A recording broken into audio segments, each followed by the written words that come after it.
All right, welcome back. We are at part 3 of the calendar cleanup process. So if you have not yet looked at part 1 and part 2, I really invite you to do that before we dive in. And before we dive in, I'm Deanna. I'm a life coach and wellness expert and creator of the calendar cleanup, based on decades, years, and decades of work that I've done creating my own systems, for the chaos that is parenting and working and running a business and all of that.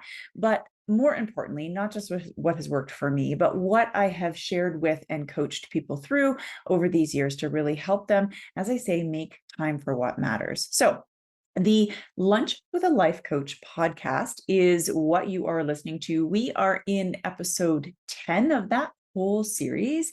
However, this little breakout part, we have 6 or 7 episodes before and coming up that will really specifically talk to the calendar cleanup method, because it is something that I'm, as we launched in 2024, getting a lot of questions about sort of more detail.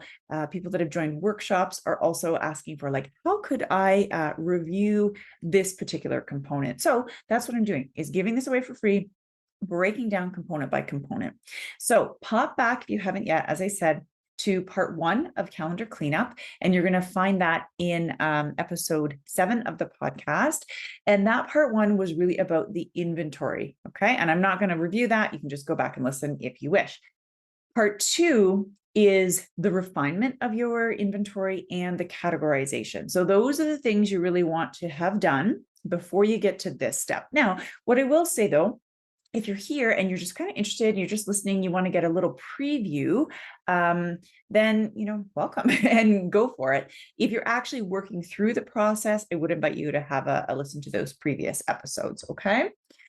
So we are going to have a look. I'm going to refer to either one or the other. The full workbook that comes along with the workshop. So if you join me in workshop, you have this. If you haven't joined me in a workshop, of course, you're able to simply take notes. There's lots of great nuggets. You could just, be a note taker, from one note taker to another, be a note taker and implement your strategies. You can also get the workbook on its own, if you prefer. And because the Now Never Next tool is really, really useful, that's what we're talking about today, the Now, Never, and Next. That I've actually made it a standalone guide. So you could buy that just on its own if that's preferable. So the Now Never Next guide, or the workbook, or take some notes as you like, right? All sorts of ways to learn.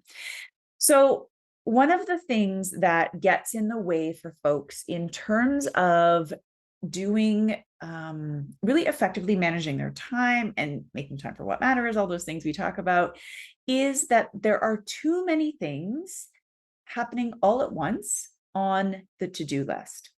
And so notice if you're, sort of doing the yeah buts, like, oh, I need to get rid of this. Yeah, but I have this. And yeah, but this is so important. And yeah, but I understand that. I know that feeling of busy and that feeling of constant, right? That you think, holy moly, there's just no way for me to tackle all this.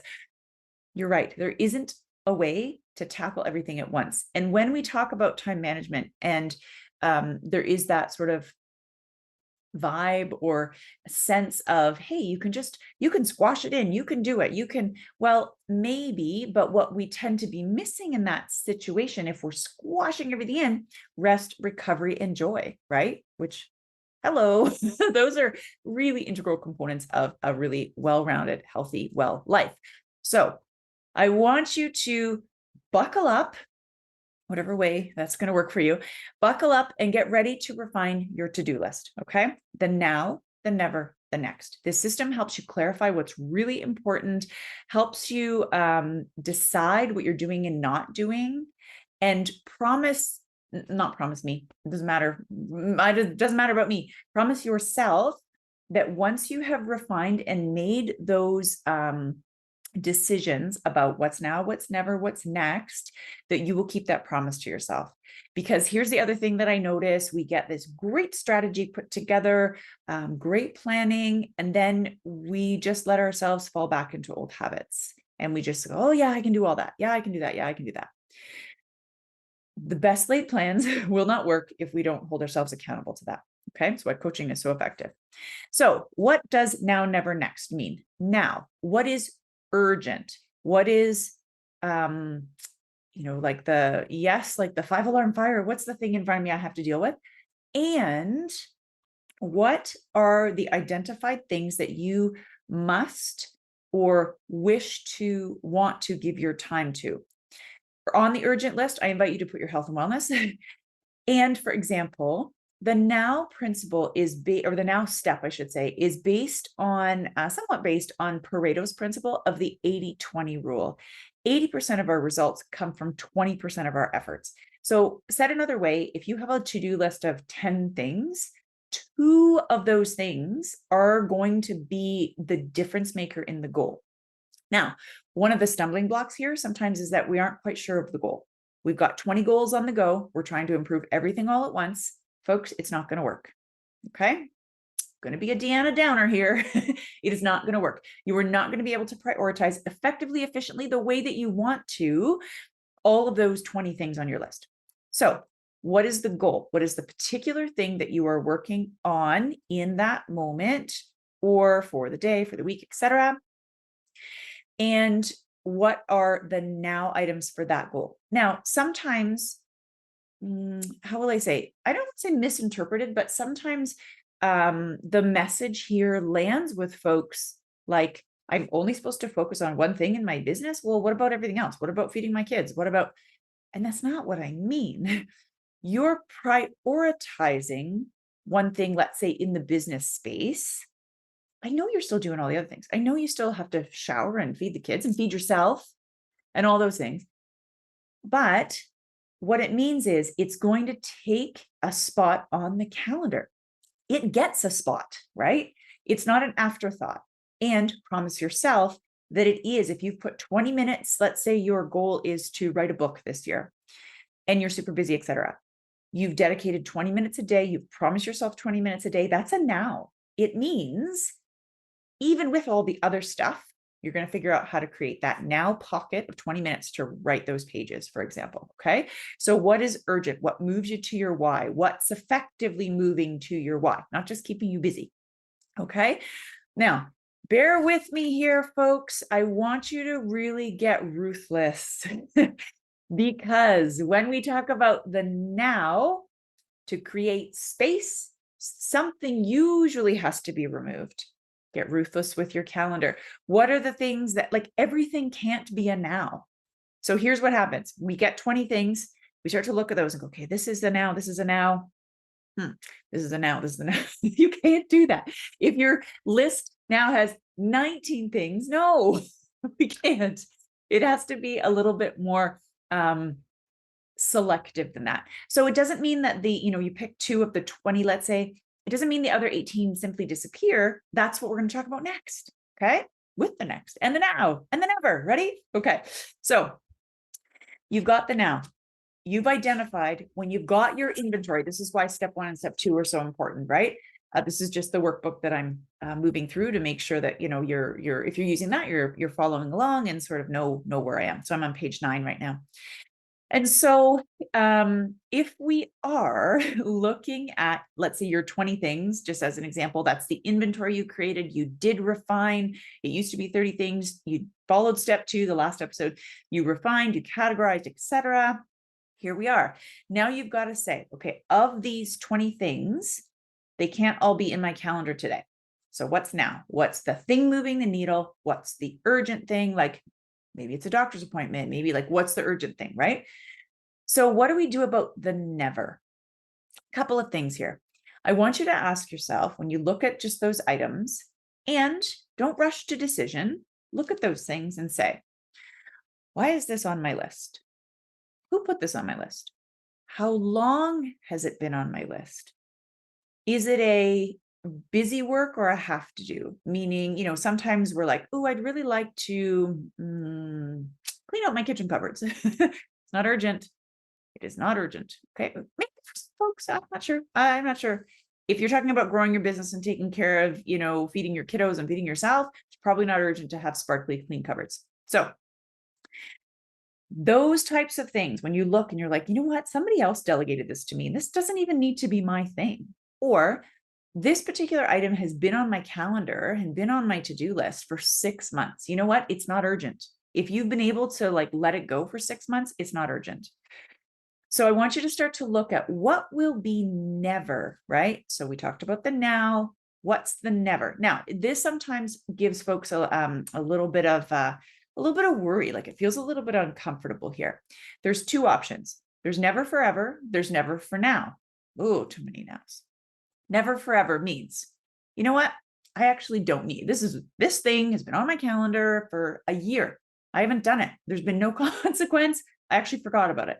That is a never forever. Just cross it off. Let it go. Okay. Did you cross it off? Let it go.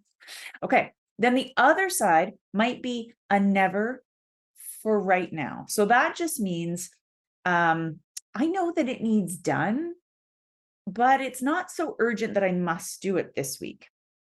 And actually, when I look at it, it's been on my calendar for a month or two.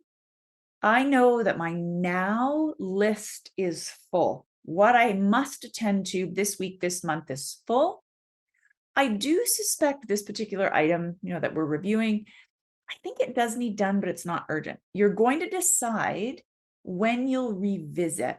So often I choose a monthly or quarterly revisit. And so, for example, if this is being recorded in mid-January, so I have some things that I took from the beginning of January put to my February, because January in semester startup at the colleges I teach at in the fitness field is really, really hectic. So I have a lot of nows that are particularly urgent.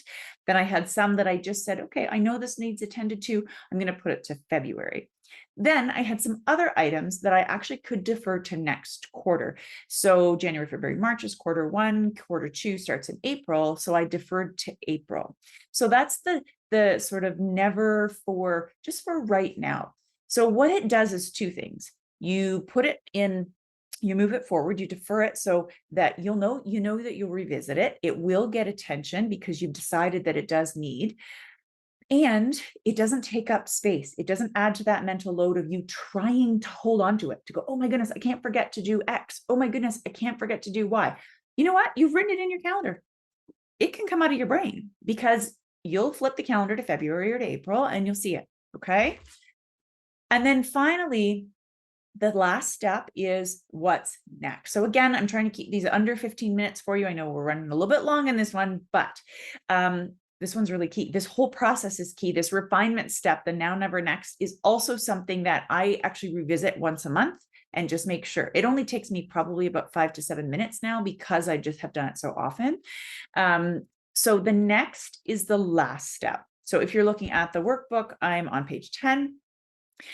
And the next is a really interesting idea in that when you have your now list, the urgent stuff, right? And you're focused, you're in the zone, you're doing all those things. What happens when you finish that? You finish that particular project, that item. This is what happens to a lot of folks. We go, oh, okay, now what? And you start again. You start again, getting ready to get ready, as I say, right? You're almost back at the drawing board going, well, now what do I do? And then you have this whole process of all of these, swirling projects feeling really overwhelming again. The next is important because what it does is when you're planning, this is why it's the third step. You start with the now, what's urgent, what must be. Then we look at the never. What am I putting off forever? What am I delaying for a month or so?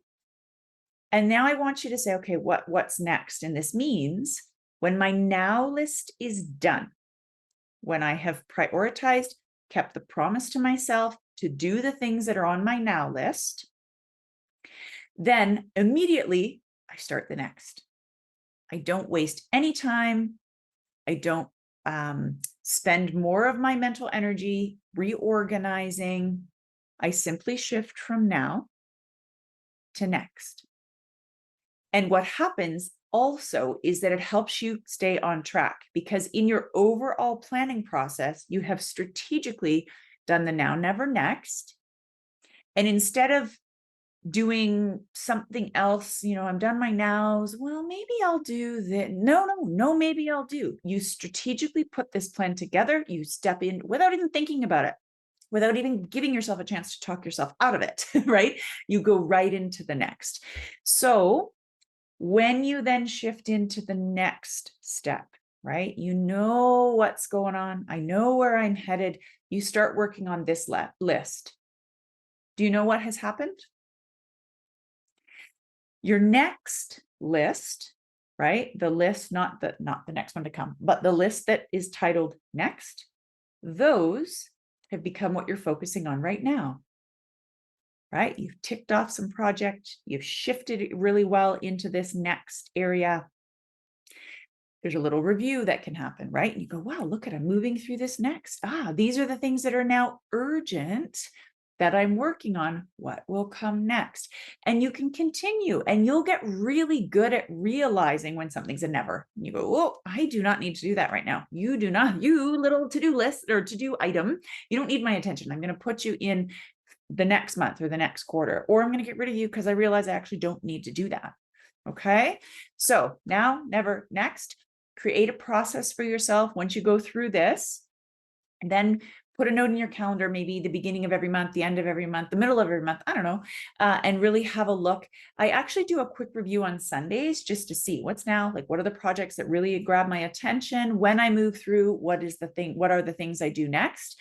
And then I also just do a quick little peek, what might have to be never. So for example, on Sunday, if you're having a look, you've got your week planned, but unfortunately, you're not feeling well, or when your kiddos hasn't been feeling well, then maybe some of the things that you look at, right, instead of going, oh, I have to smush all these things in, look at what capacity you have. How can I also take care of my wellness? Well, maybe it means the dentist appointment that you had this week is actually going to get not a never, but it'll be a never for this week. I'm just going to call them and postpone it for next week, right?